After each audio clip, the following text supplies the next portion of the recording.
I stand, a better man. Thank you, Lord. Thank you, Lord. I'm coming home. Tell the world that I'm coming home. I'm coming home. The rain wash away Feels so all the good. pain of yesterday. Feels so free. I know my Ain't no place like home, baby. And they're forgiving Ain't no place my like home. mistakes. I'm coming home. Coming home. Coming Tell the world that I'm Coming home.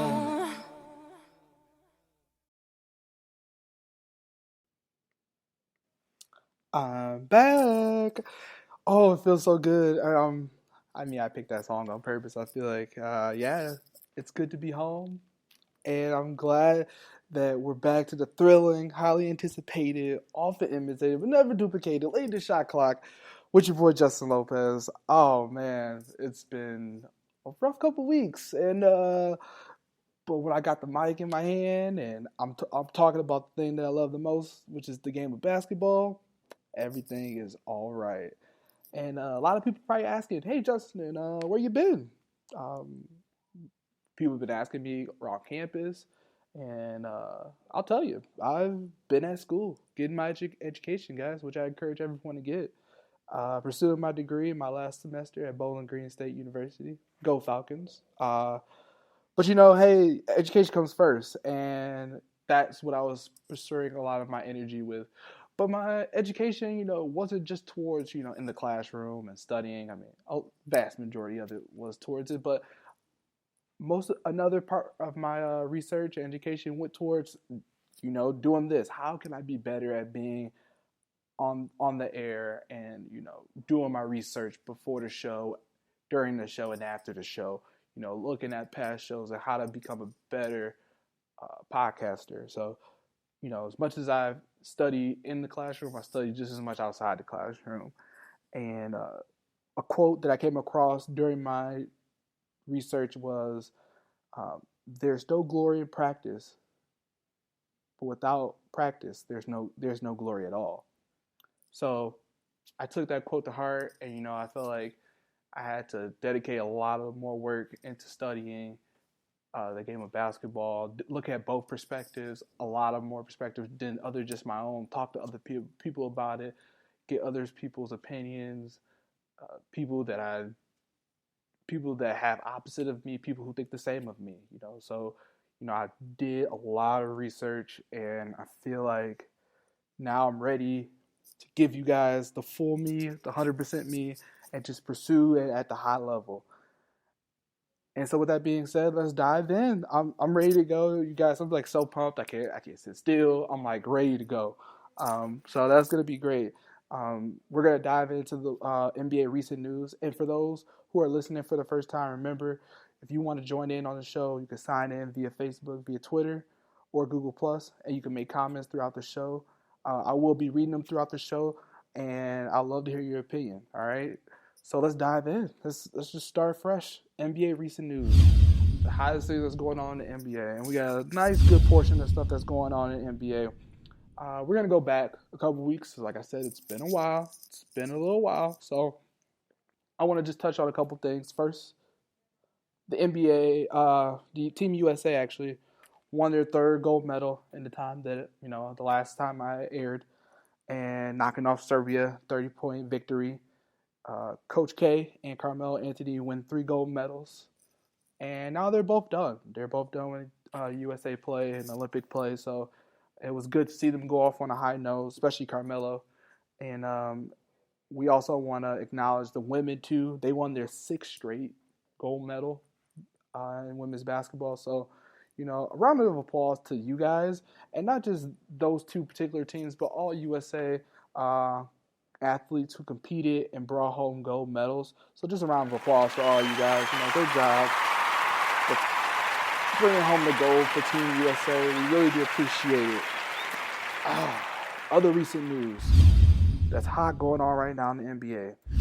J.R. Smith is not signed. I don't know if you guys have paid attention. J.R. Smith is not signed with the Cleveland Cavaliers yet. So technically he is an unrestricted free agent right now. And a lot of Cleveland Cavaliers fans are worried. They're very skeptical about what's going on. And reportedly recently, he decided to skip minicamp. Now, mini camp is where the teams go. They create. That's the first interaction with the other teammates to create that bond, that kind of flow that will last throughout the season and in the playoffs. So J.R. Smith is missing that, and Tyronn Lue, the head coach of the Cleveland Cavaliers, quoted and saying, "You just feel it that he's not there. Something's missing. When he's there, it's just not. When he's there, it makes everything feel more home, and he's not there." And if you can recall, the last time I talked about J.R. Smith, way back when, J.R. Smith was asking for $15 million, and I said the Cleveland Cavaliers are doing the right thing of holding out. Holding out is good because is J.R. Smith worth $15 million a year? I don't think so. And, J.R. Smith has an inconsistent track record. I mean, last year he played great, and I give him credit for that. He averaged 13 points a game and shot 40% from the three, and I give him credit. But the last time he did shot 40% was in 2008. So is it a very rare year for him? I think so. But on J.R. Smith's end, he's looking at people like Kent Bazemore, who's getting ridiculous deals. Mozgov got a ridiculous deal. Jamal Crawford is getting $14 million to come off the bench. Why not? Why can't I get that? That's what J.R. Smith's thinking. But, from the basketball standpoint, the Cavs need him. That's where the limbo lies with the Cavs and J.R. Smith. The Cavs really need him. We saw what the Warriors have done in this offseason. They're coming. They're coming with a vengeance between Kevin Durant with all the negative comments towards him throughout the offseason. He's got something to prove. Steph Curry, there was comments about him saying that, he still has nightmares about Game 7, about how horrible he played. Granted, he wasn't 100%, but he still there's no excuse for injuries, and he should have still played at a good level, and he didn't. He didn't perform. He made a lot of careless turnovers in the final minutes of the fourth quarter, and yet he just didn't get the job done, especially as the two-time MVP, first unanimous MVP. He didn't get the job done. So the Warriors are coming, though. So they're coming. And the East is getting stronger. The Indiana Pacers are looking pretty good. They're ready to make some noise. You got Toronto and Kyle Lowry definitely trying to make a got something to prove after his lack of performance that he did in the Eastern Conference in the Eastern Conference Finals. So you need everyone back, locked and loaded, and ready to fight. So that's what they need to do. They need to sign him. But if you're the Cavs, I mean, you want to sign him, but you don't want to give him everything in the world, because think about it. The other teams that are giving him opportunities, the Miami Heat, the Sacramento Kings, the 76ers, and the Brooklyn Nets. Not one of those teams are even close to coming to the Eastern Conference Finals, let alone the NBA Finals. So if he wants to win a ring, that's going to be his best chance to go back to the Cleveland Cavaliers. And, I think overall what's going to happen is that he will resign with the Cavs. I feel like there's no question that he will resign. I think both parties will have to give up a little bit. I think J.R. Smith wants to stay long-term, and I feel like the Cavaliers have to give him the long-term deal. And with that being said, I see the deal going around $12 to $14 million a year. So he wants 15. They give him maybe 13 on a 4-year deal. That's just my opinion. That's how I see it for the Cleveland Cavaliers, because there's really not another option for him in the market to win a championship, especially now. So if he goes anywhere else, he'll really be just signed for the money, and he'll be going backwards in his career, in my opinion. Other NBA news. Recently, Giannis Antetokounmpo, yes, I think I said it right. Don't quote me on that. But AKA the Greek Freak from the Milwaukee Bucks has signed a 4-year, $100 million extension with the Milwaukee Bucks. So this deal is interesting because this team is on the rise. I don't know if you guys have paid attention to the Milwaukee Bucks or you know anything about them, but they're coming. I mean, they are coming, and the Greek Freak is at the forefront of this charge, for the Milwaukee Bucks. I mean, with this contract, I feel like the time is now for them and the Bucks. He has to live up to his contract. Last year he averaged 17 points a game, 8 rebounds, and 4 assists, which is pretty solid for him. And then the last 30 games, when they moved him to kind of like a point guard forward position, he averaged five triple doubles. He put 5 triple doubles up in the last 30 games. So clearly, towards the end of the season, the change that Jason Kidd made worked. And now you got a team that's very young, and the length of this team is just insane. You got Jabari Parker, who's 21 years old, Michael Carter-Williams, who's 25, the Greek Freak, who's 22, Greg Monroe, who's 26, Chris Middleton, who's 25. Now, Chris Middleton, if you didn't know, just got injured. He tore his hamstring. He's going to be out 6 months too. So what Milwaukee did to compensate that is what they're going to do is they just recently made a trade for Michael Beasley and acquire him to help with the scoring. So I think with this young roster, they're going to be interested. They're going to make some noise, but I feel like their time is now. They have to if they want to make some moves, it's got to be now. But it's going to come down to a couple things. It's going to come down to the bench play. I don't feel like their bench is strong enough, and I think over the season they have to develop that bench, maybe add a couple of players, but they will need to progress that bench and make it better for them to have any chance in the playoffs, let alone making the playoffs. And then Jason Kidd's got to teach this team to play two-way basketball. They got to play on both ends of the floor. Will they do that? We'll see. My personal opinion is that I see them making the playoffs. I actually see them winning a series. I think they're going to win one series. Milwaukee's going to win one series. 2 years ago, they made a great battle against Chicago in the playoffs. And last year, they had a drop-off. They didn't make it. Well, they didn't do that well. But I think this year, they're going to be able to move forward. And under the Greek Freak, they're going to be good. They're going to be really good. They're going to be really good. And that is the buzzer. That is the NBA recent news. Oh, guys, I'm so excited to be back. This is great. Late in the Shot Clock is back. Like I said, if you want to talk about the show, just, hit me up on Twitter, at Late in the Shot Clock. Follow me on Twitter, JustinJLo24. If you want to make comments on the show, sign in via Facebook, via Twitter, Google+. And, we can make this. I want to hear what you guys think about the show so far. I'm glad to be back. I'm ready. This is just the beginning. I'm ready to get the show going. All right, guys. Now, this is Late in the Shot Clock, and I'm your host, Justin Lopez.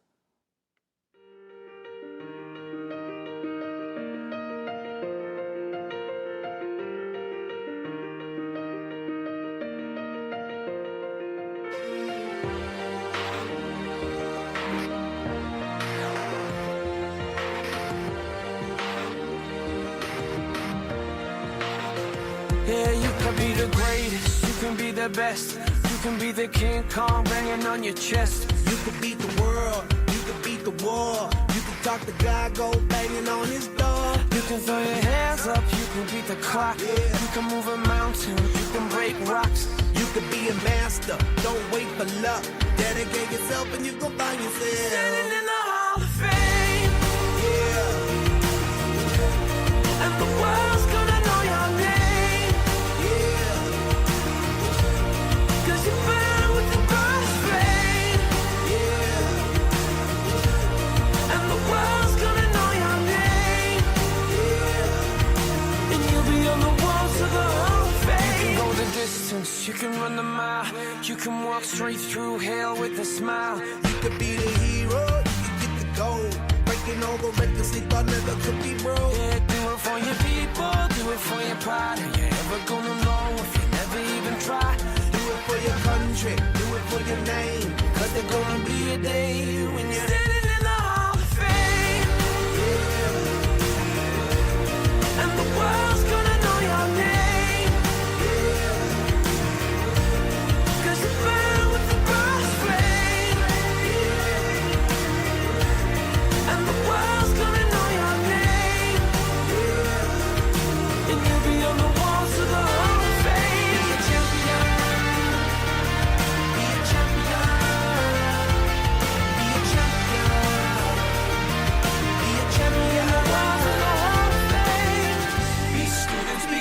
just be politicians, be preachers. Yeah. Be believers, be leaders, be astronauts, be champions, be truth seekers. Be students, be teachers, be politicians, be preachers. Yeah. Be believers, be leaders, be astronauts, be champions. Standing in the Hall of Fame. And the world's gonna know your name. Cause you burn with the brightest flame. And the world's gonna know your name. You can be on the walls of the Hall of Fame. Be the greatest, you can be the best. You can be the king card hanging on your chest. You can be the world, you can be the world. You can come and jack that banging on your wall. You can throw your hands up, you can beat the clock. You can move a mountain, you can break rocks. You can be a master, don't wait for luck. Then again, you're jumping, you can find your way. Standing in the Hall of Fame.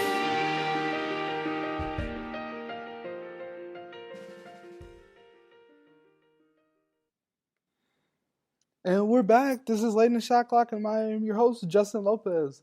Now, like I said before, if you want to get involved in the show, just sign in via Facebook, via Twitter, via Google+. Chat with me. I want to hear what you think about the show so far. And the song that I just played was Hall of Fame, and I feel like it was fitting because the next segment is talking about the Hall of Fame.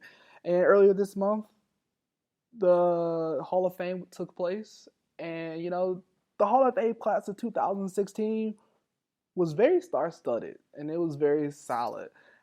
And there's a couple of people that headlined the 2016 Hall of Fame, and I just want to acknowledge those. And I'm picking out my favorite people from the Hall of Fame class of 2016, and I'm assuming you know a vast majority of these people. And number one, who I'm going to start off with, is the Diesel, the original Superman, Shaquille O'Neal. Now, Shaquille O'Neal was elected into the Hall of Fame this year, and in my opinion, he is the most dominant center to play the game of basketball. Yes, I said it here first. That's what I think about Shaquille O'Neal. Averaging 27 and 12 for his career, a 4-time NBA champion, 3-time Finals MVP. 2000 in the year 2000, he was NBA MVP, a 15-time All-Star, 8-time All-NBA first team, and the Rookie of the Year.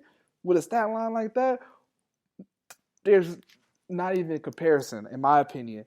The most dominant player in the NBA at the center position was Shaquille O'Neal. I mean, just complete dominance. And you saw what he did in that 3P, winning 3 out of the 4 years with the LA Lakers. You know, a force to be reckoned with, an ultimate force to be reckoned with. And, you know, he's been able to transform his dominance into broadcasting. You know, with the TNT cast, he's well known. Everyone loves to tune into him. But his dominance began on the court. And, you know, a guy like Shaq, there was just no way to stop him. There absolutely no way.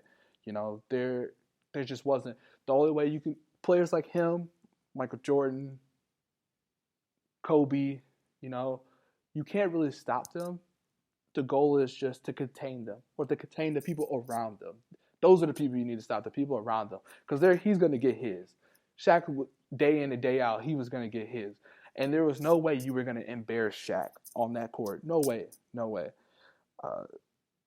I got a chat. Doesn't matter that he couldn't hit a free throw.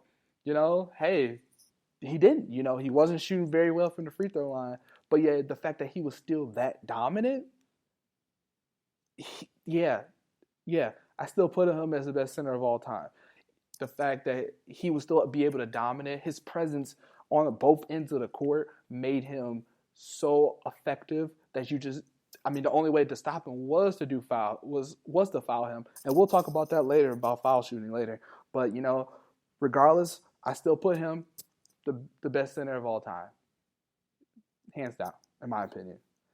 Another player that was elected into the Hall of Fame was Allen Iverson. Allen Iverson, oh my God. In my opinion, Allen Iverson, he was like a prize fighter in basketball. He didn't try to be anything he try to be anything that wasn't him. He wasn't in suits. He was, the natural guy that he is.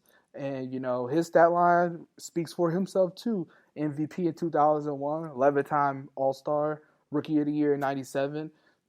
He's just a prize fighter in the game of basketball. He's basically a prize fighter in basketball uniform. That's the way I see him, hands down. Top 3 best player, that's 6 feet and under. Isaiah, Nate Archibald, and then I got the answer himself, Allen Iverson, right there. So those 3 guys dominated the game. Against giants. Taking a team like the Sixers to the finals, and granted they got beat by the Lakers, Shaquille O'Neal, but a guy like Allen Iverson literally carrying a team at 6 foot, playing amongst giants is just insane. So you never worried about Allen Iverson not bringing his game. That's the thing that I loved about him. He was gonna bring it every day, every night, at every practice. Every practice. So Allen Iverson, congratulations to that. I'm well respected, and I'm glad he made it to the Hall of Fame. Another player, Yao Ming. Yao Ming was elected into the 2016 Hall of Fame, as well. So he 7'6", 300 pounds, averaging 19 points a game, 9 rebounds for the Houston Rockets. He had a short career, but what he did for the game of basketball globally is what brought him into the Hall of Fame.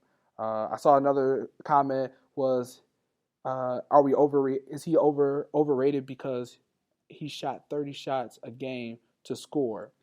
Well, to answer that question, let me ask you, viewers, it was a funny segment that I read about Allen Iverson, and he said, well, look, and he was talking to Stephen A. Smith, and I saw this in the interview. It was pretty funny when I was researching. He goes, okay, I bring the ball up. It takes about 8 seconds to bring the ball up, right? On a 24-second shot clock, right? He passes it to Eric Snow. Eric Snow passes it to Eric McKee. He throws it down in the paint. They pass it back out to me. There's about 5 seconds left on the clock. What else I'm going to do with the ball? Shoot it? There was no other option but to shoot it. So from that standpoint, even though it's not like that all the time, but who else? Look at that team. Can you name me another player that was going to put up numbers somewhat similar to Allen Iverson on that team? No one. Not no one. So for that reason and that reason alone, I put Allen Iverson definitely in the Hall of Fame. And, he's going to be, like I said, top 3 best player under 6 feet and under. Going back to Yao Ming. First international player to be selected as the first overall pick. Like I said, but what he did globally for the game is what brought him into the Hall of Fame. Because of him, 13 NBA teams have played 22 games since 2004.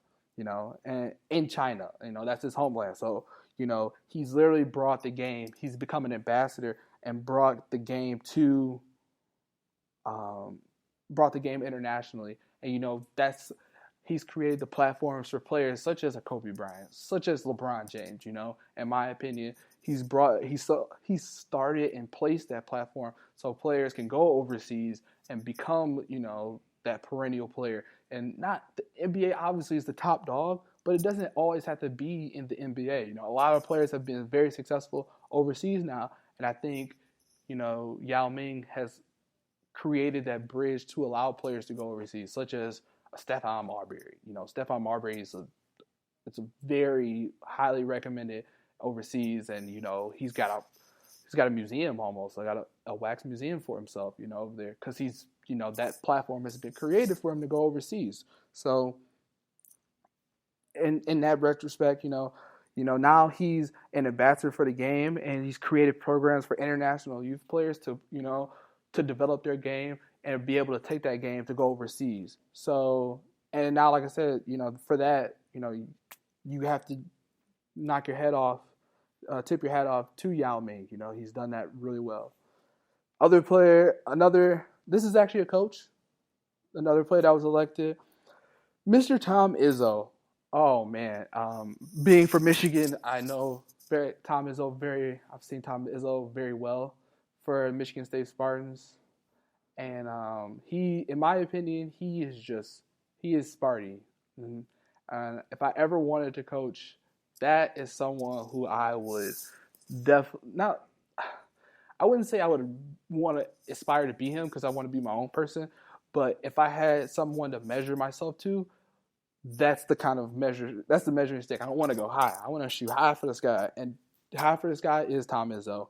And I mean, he's a national champion, in 2000. He's been to 7 Final Fours. He's won 7 Big Ten season championships. He's won the Big Ten tourney 5 times. He's put 18 players into the draft. I mean, and just like what he brings to the table, like, for a team under Tom Izzo, what a team's going to do. The team's going to play hard defensively, and they're going to be very precise on the offensive end. There's going to be very limited mistakes with a team that's coached by Tom Izzo. Very limited mistakes. And he teaches players to play within the system and to better themselves. He's produced players like, Draymond Green, who's obviously a perennial player for the Golden State Warriors. So, Tom Izzo, and I love the fact that he's decided to stay in college. He's had options to go, to the NBA and coach teams like the Cleveland Cavaliers, but he elected to stay because, he's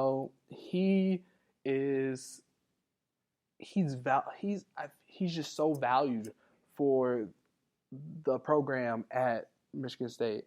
Another report or another person asked, do you think it hurts MSU program because he doesn't like to recruit one and done players? No, I don't think it does, because in my opinion, when you have players, you allow players to develop over time, especially with the offense like that Tom Izzo creates at Michigan State. I don't think Draymond Green wouldn't be the player he was now if he did a one and done. He would not be the player he was. So it gives players like him time to develop and create their own and be, to be the player that they assume that they want to be and be able to be effective in the NBA. He develops players to be effective in the NBA. And so for that reason, that's why Tom Izzo is Tom Izzo. He is Sparty, in my opinion. He's Sparty, and without Tom Izzo, Michigan State would not be the high powerhouse, the highly recognized organization program that they are. So big ups to Tom Izzo. And lastly, I'm going to go with Sheryl Swoopes. Sheryl Swoopes is the pioneer, in my opinion, of women's basketball, especially in the WNBA. She's won 3 MVPs. She's won 4 consecutive championships with the Houston Comets and 3 gold medals. Someone with accolades like that, you have to put them in the Hall of Fame. It's without question. And what she's done for the game, for women's basketball, allow players to. She's created that bridge too for players just like.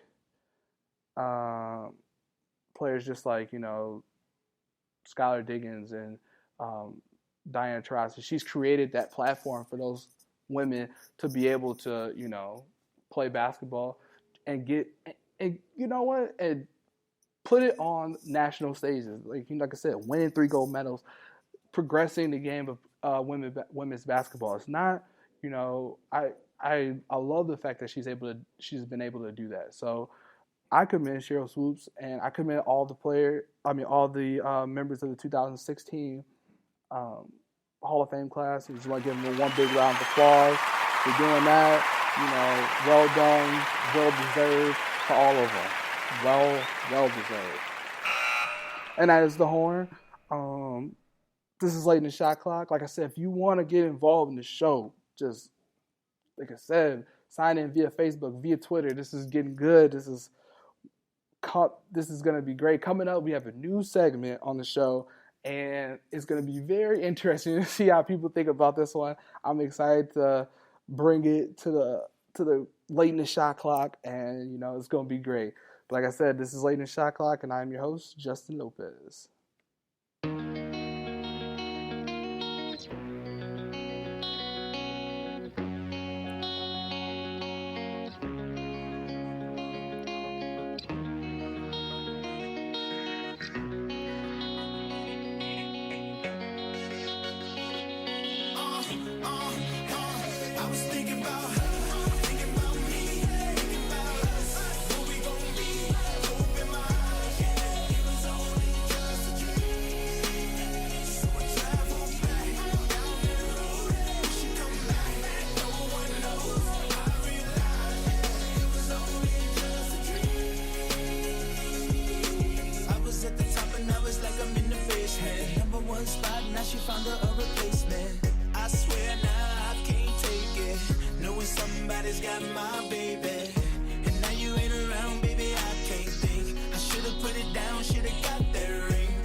Somebody put your hands up and let it down, and you wish you could give them everything. Said if you ever love somebody, put your hands up. If you ever love somebody, put your hands up. Let it down, and you wish you could give them everything. I was thinking about her, thinking about me, thinking about us. Who we gon' be? Open my eyes, yeah, it was only just a dream. So I travel back down that road. We should come back, no one knows. I realized it was only just a dream. I was thinking about her, thinking about me, thinking about us. Who we gon' be? Open my eyes, yeah, it was only just a dream. So I travel back down that road. We should come back, no one knows. I realized it was only just a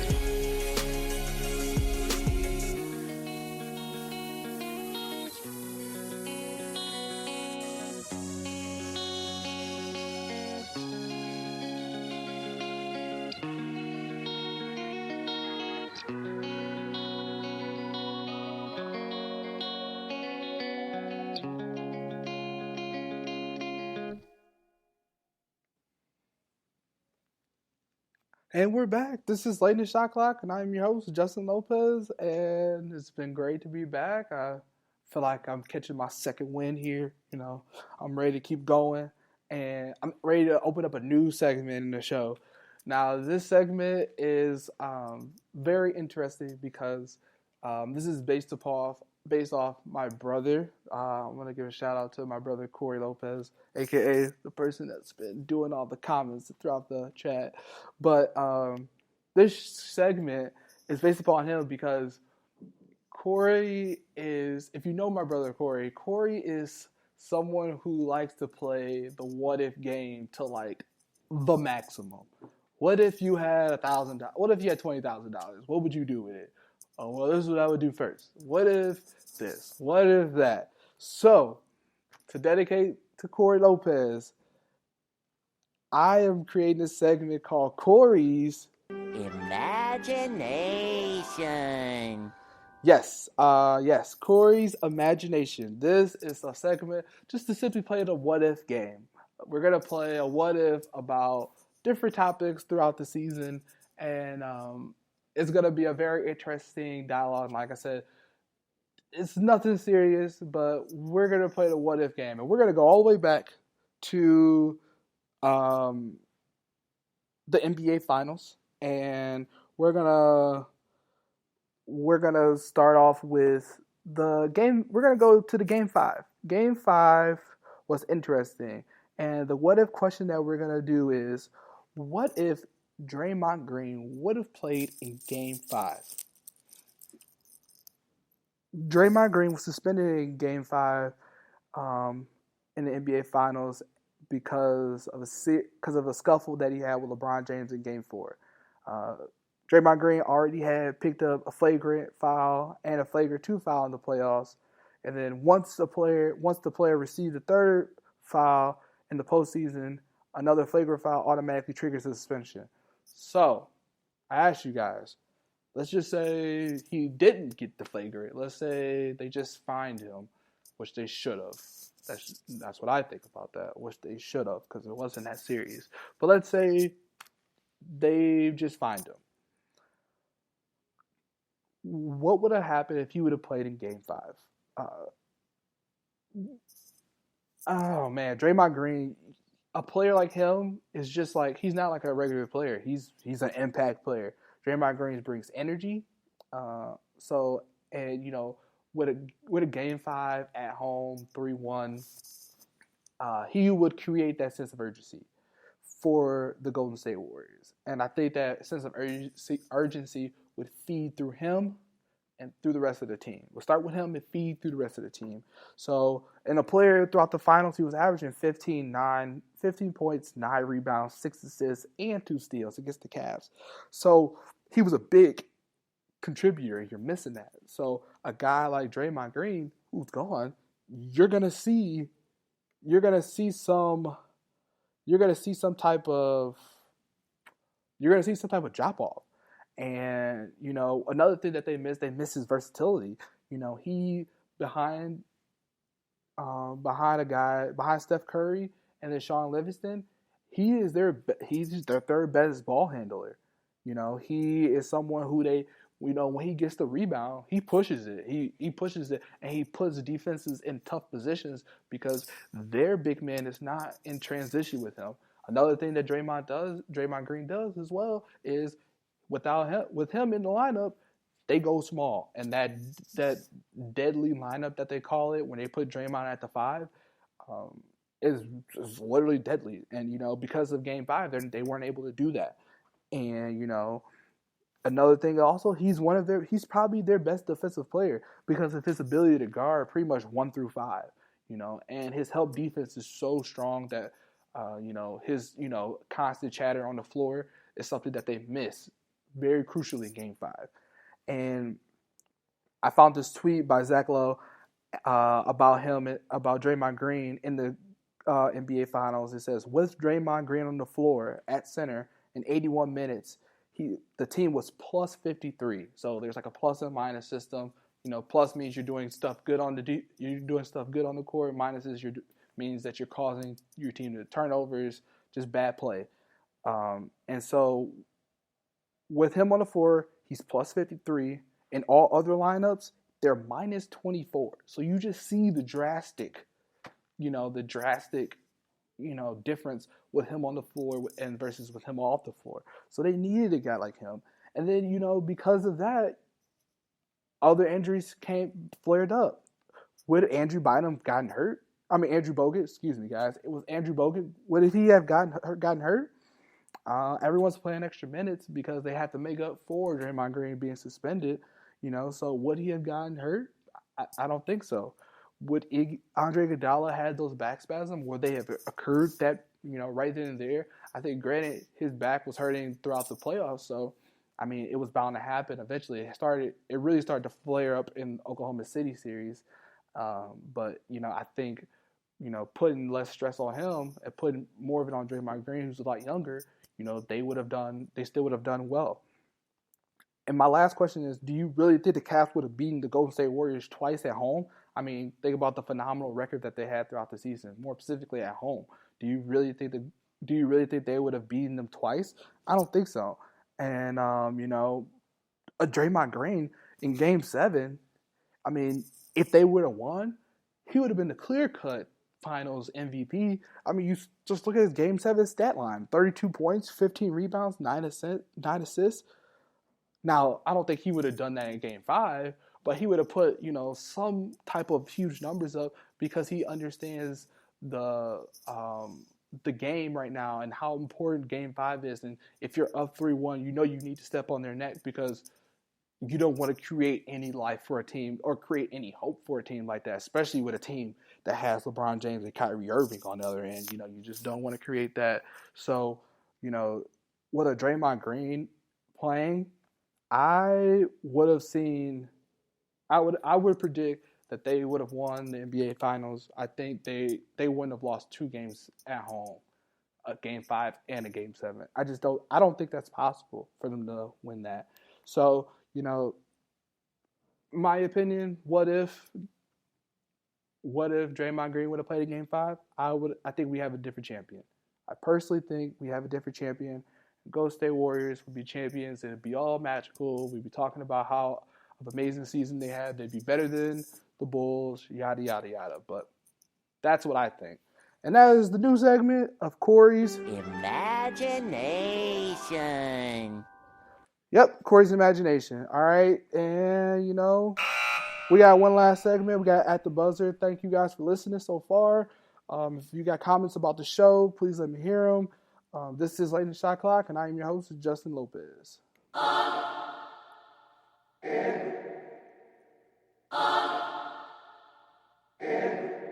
My bitch got a body like Alba. What up, dog? I'm the alpha. So you better watch out, bruh. And that goes for anyone around us. Planted the money tree with my only fucking seed, now it's sprouting. Never had a fuck to give, so I see no fucking point in counting. That's for my accountant, he's good at counting. Only thing the crib don't got is a fucking fountain, so I need a fountain. So we so high up that I feel like I live on a mountain. And I'm so high right now, I feel like I'm on a mountain. I'm riding around in a brand new town with the same old crew that I started with. Yeah, the same dudes that I started with. I'm talking way back from the start of it. That's a come up starter kid. Yeah, you gotta get it who you want it with. And I might try cause I don't strike out. I switched up, now I'm pitching hits. I switched up, now I flip the script. Now my agent send me scripts. And everybody say I need a deal soon. But I ain't really gonna make a deal soon. Cause the TV show about to pop off, so I ain't really gotta make a deal soon. Nah, I went looking for trouble. Found nothing I didn't like. I went looking for trouble. So that's what I'm about to get tonight. Goddamn. Who you know got it like this? Who you know party like this? Taking shots at the ball like swish. Damn. Who you know got it like this? Who you know party like this? Taking shots at the ball like swish. Signing deals without a label involved. The size of the checks, you would think that I was still playing some ball. That's a lot of money. Maybe that's a stretch. Shit. Maybe I should stretch cause I'm about to run it. And if I ever said it, then I probably done it. And I'm still your favorite pitcher cause I'm keeping it 100 like, yeah. I'm not a douche, I just do shit. This is more to me than music. You can only run the game if the shoe fits. And the pen to the page is the blueprint. And when the game's on the line, I'm the stencil. Left my prints on the field like I'm Cecil. Just touchdown in Beantown like a lentil. Smoking out the window in the rental, yeah. And I'm winging it, you think I had a few Red Bull, yeah. And my schedule hectic, so that shit's essential, yeah. And I throw back so many drinks, I'm feeling retro, yeah. But it's a new era, no Mitchell and Ness, though. I went looking for trouble. Found nothing I didn't like. I went looking for trouble. So that's what I'm about to get tonight. Who you know got it like this? Who you know party like this?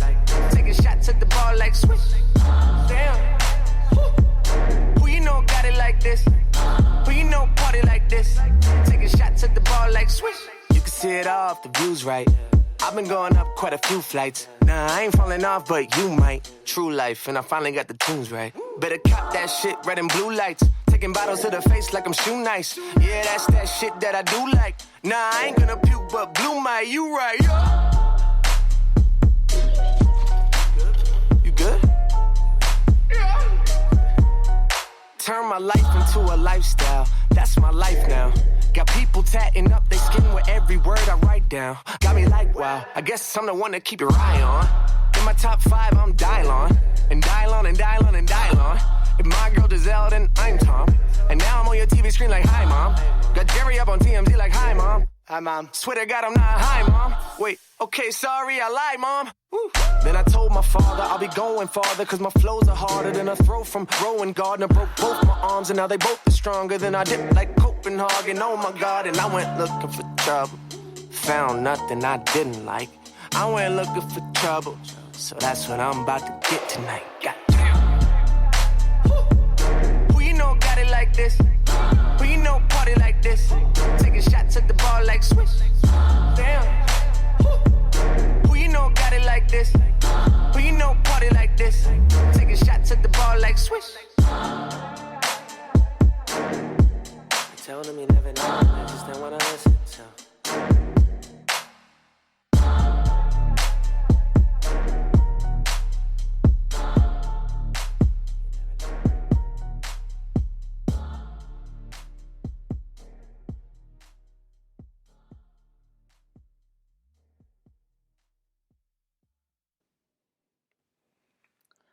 And we are back, folks. This is Legend Shot Clock, and I'm your host, Justin Lopez. We are at the end of the show, and I want to thank everybody for listening. This has been a great show. This has been a comeback show. I'm good. I'm ready to keep going. But this is the last segment of the show, and this is called At the Buzzer. Now, this is one of my favorite segments because this is like it's my 5 seconds, you know. It's my Allen Iverson moment. I got the ball with 5 seconds. I want the clear ISO. I want to make my move. This is something that I want to talk about. And, you know, there's a lot of things that we could talk about, but I want to talk about a rule that hasn't been, you know, really talked about that's been changed over the season. It's going to be taking effect in in this 2016-17 season. And, you know, I picked this last song, Swish, by Mike Stud, because, you know, when you think of free throws, they're supposed to be easy, right? It should be just a swish. And the NBA has changed the fouling situation for the 2016-17 season. You know, if you've probably watched many games that have had players such as DeAndre Jordan, originated with Shaquille O'Neal, where those players like that who are poor free throw shooters, they would get fouled towards the end of the game or during the end of a quarter. They will foul because the team is going to play. They're going to play with the percentages. They're going to think that, you know, because they're a poor free throw shooter, he's going to miss, and then they get an extra possession out of it. And they would consistently do that time in every possession until either they run out of players to foul with, which the team would just sub and put more players in that would give their fouls away, or the other team would take out their star big man or poor free throw shooter. But the NBA has changed that. You know, the NBA has decided they've made some rules to help change that. So now if a player gets fouled away from the possession, so if they like foul them before they get to half court, you're seeing the grabs from players. Now, if you do that, they get one shot. The player gets one shot, and they still keep the ball. So now, if you foul them, you don't get the ball. Like they shoot the free throw and the ball, they get taken out again, and they start the whole shot clock all over again. That same rule applies for when a team is inbounding the ball. So now you can't, when you try to inbound the ball, now you can't foul that another player during the inbounds, because now they'll let that player shoot that one free throw, but the team will still keep the ball. And then also that rule also applies for players, you know, you see players jumping on the back of another player at the free throw line. That's an automatic flagrant, and they shoot one free throw and they keep the ball. So, you know, the NBA has decided to enforce these rules at the beginning of this season, and I have a problem with that. I don't like this rule at all. I think it's, in my opinion, it's completely dumb. Granted, for the viewers, everyone likes it because, you know, now the game is not slowed down. We're not just watching free throw shooting. Well, you know what? How about we get these players to focus on shooting free throws? You know, like now a player like DeAndre Jordan is getting a free pass for basically being a bad free throw shooter. I mean, let's think about this. If my job told me, if I have a job and they're paying me, I don't know, $21.17 million, which is what DeAndre Jordan's being paid, to do my job, I probably should work damn good at it. I should probably be working at my craft to try to be better as a person in that field, in my job. So why doesn't that same rule apply for a guy like DeAndre Jordan, a guy like Bismack Biyombo, who are poor free throw shooters, but yet now they're getting a free pass just because they suck at it? How about you work more at it? I mean, you have a whole off season. Granted, I know you need to rest and everything. DeAndre Jordan played for the Olympic team. That's cool. You know, we appreciate it. But we're paying you if I'm the owner of the Clippers and I have DeAndre Jordan, I'm paying you $21 million. You better shoot 21 million free throws while you're under my range. You know, it just doesn't make sense. You need to be able to work at your craft, and I feel like they're not doing that at all. You know, and with this rule being passed now, let's look at the future. Now, what are we telling young people now? We're telling them, hey, you know, you don't have to worry about free throws, okay? Because they can't foul you really at the end of the game. Don't worry about the free throw. Don't worry about it. If you suck at free throws, you just suck at free throws. That's okay.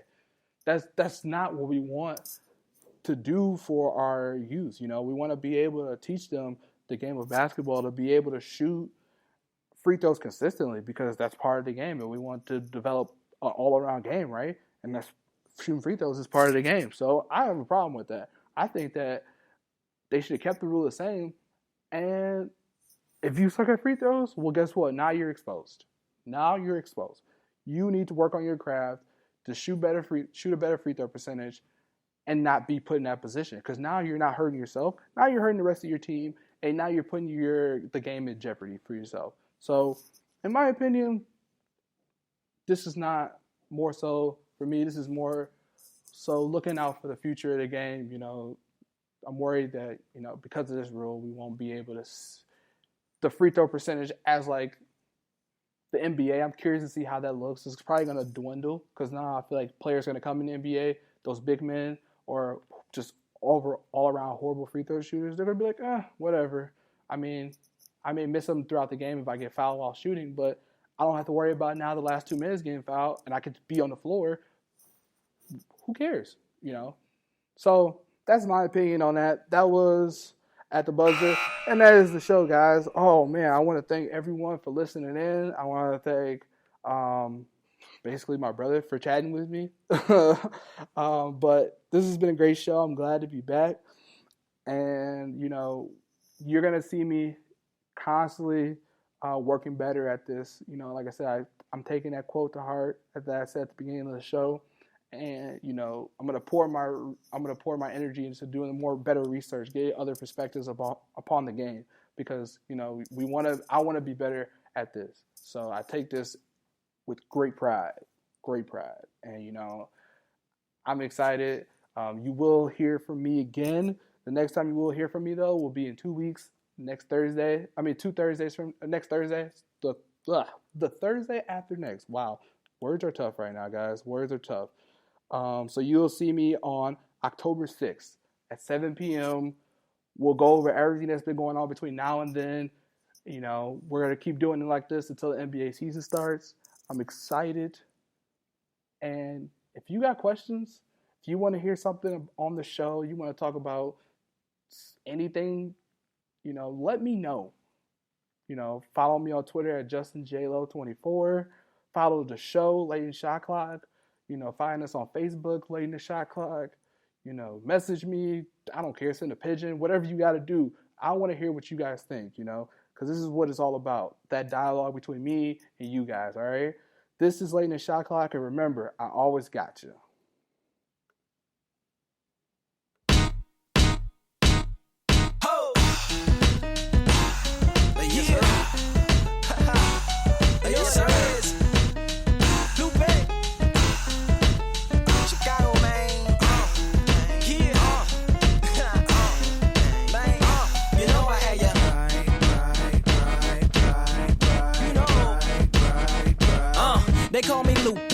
I'll be your new day. They wanna smell like me, they want my bouquet. But they can't, they accent it like the UK. Turn that Uday, Lupe to Pepe, Le Pew spray. Flagrantly fragrant and they can't escape it. My perfume pursued them everywhere that they went. You don't want a lonely, my cologne alone is a little too strong for you to be putting on. Trust me, I say this justly. I went from musty to musky and y'all can't mush me. I warn y'all cornballs, I hush puppies. The swans in the pond called my duck ugly, but now they hug me because it's lovely. They love the aroma of the world. Got the shakers and the skaters and the players and the girls. Keep the fakers and the flakers and the haters in the twirl. You want the flavor, ma? Hey, I gotcha. You want the realness? Well, I gotcha. I know you're sick of them niggas big car and watch ya. Either they pimps or they max or they mobsters. You want the real shit?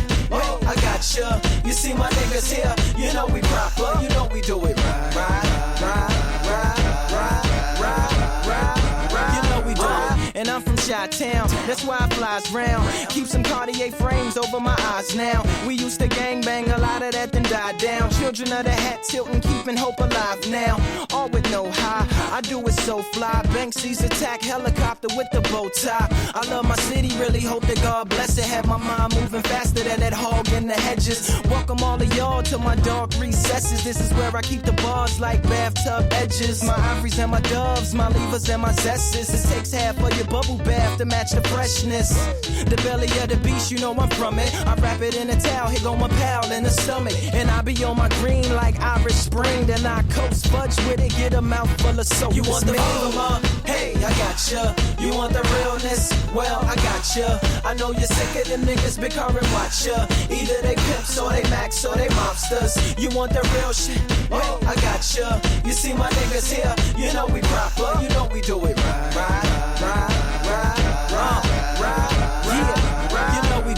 And so to sign off, this beat I rhyme off. It's from Thelonious P and Hugo Mind Boss. You feel it in the air, it's such a fine force. But you don't hear me though, just like a mom's talk. That's cause I'm in Europe, me and my French tourer. I'm on my pimp, my temperature is tempura. I take it easy on my watch, I'm watching TV. And my cleanest, my Harishi, see the hair is trying to beat me. I continue to lose pace. Them say him got 2 heads and 4 eyes, just like Screwface. But see my secret safe, it's in my secret safe. That's in my secret room, on my secret base. So from the runner of the F&F crew, come in hip hop, we've come to resurrect you.